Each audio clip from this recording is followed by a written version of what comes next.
Hi guys!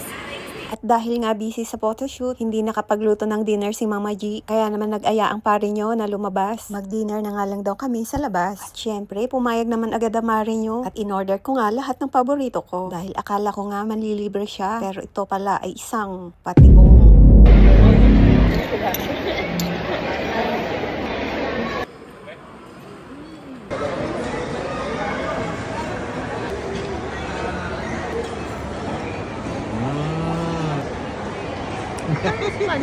At nang kami ay mabusog, eto nga at may pakulo ang pare nyo.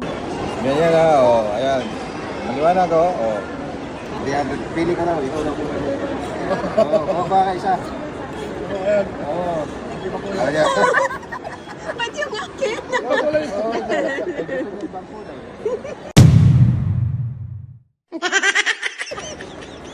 Congratulations, you won.